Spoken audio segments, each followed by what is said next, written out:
పెహల్గాం ఉగ్రదాడికి ప్రతీకారంగా భారత్ చేపట్టిన ఆపరేషన్ సింధూర్తో పాకిస్తాన్ వెన్నులో వణుకు పుట్టించింది.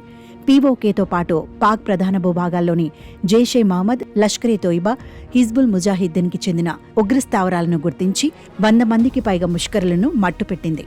అయితే తమ వద్ద అధునాతన గగనతల రక్షణ వ్యవస్థలు ఉన్నాయని, భారత వైమానిక క్షిపణి దాడులను అవి అడ్డుకుంటాయని ఇన్నాళ్లుగా కలలు కన్నా పాకిస్తాన్కు చుక్కెదురైంది.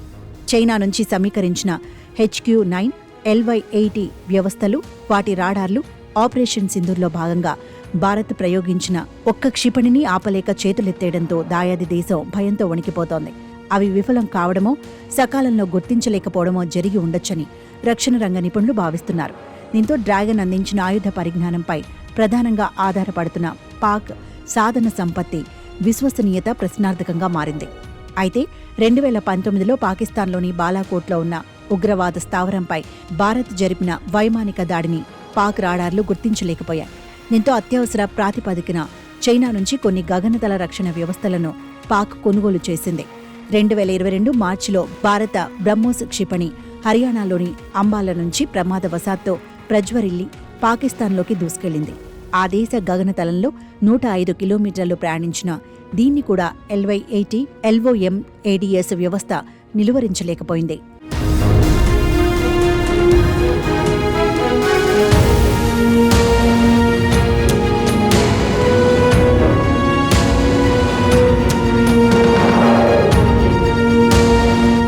చివరికి ఆ బ్రహ్మోస్ క్షిపణి పంజాబ్ ప్రావిన్స్లోని మియాన్చర్నులో కూలింది. మరోవైపు 2011లో అల్-ఖైదా ఉగ్రవాది ఒసామా బిన్ లాడెన్ను హతమార్చడానికి అమెరికా కమాండోలు హెలికాప్టర్లలో వచ్చినప్పటికీ పాక్ రాడార్లు వాటిని పట్టుకోలేకపోయాయి. అయితే పాక్ వద్ద ఉన్న HQ-9 రష్యాకు చెందిన S-300 వ్యవస్థ ఆధారంగా రూపొందింది. LY-80 వ్యవస్థను S-400కు దీటైన ఆయుధంగా చైనా అభివర్ణించింది. కానీ LY-80లో 388 లోపాలున్నాయని గుర్తించిన పాకిస్తాన్ వాటిని చైనా వద్ద ఏకరువు పెట్టింది. ప్రస్తుతం వీటి విడిభాగాల సరఫరా, సాంకేతిక తోడ్పాటు వంటి అంశాల్లోనూ పాక్కు ఇబ్బందులు ఎదురవుతున్నట్లు తెలుస్తోంది. కాగా ఆపరేషన్ సింధూర్లో భారత క్షిపణులు తక్కువ ఎత్తులో సూపర్ సోనిక్ వేగంతో దూసుకెళ్లాయి. దీనివల్ల పాక్ రాడార్లు వాటిని పసిగట్టలేకపోయాయని భావిస్తున్నారు. పాకిస్తాన్ రాడార్లను బోల్తా కొట్టించడానికి భారత్ ఎలక్ట్రానిక్ యుద్ధ వ్యూహాలను అనుసరించింది. డికాయ్లను ప్రయోగించింది. సంకేతాలను అణిచివేయడానికి చర్యలు చేపట్టింది.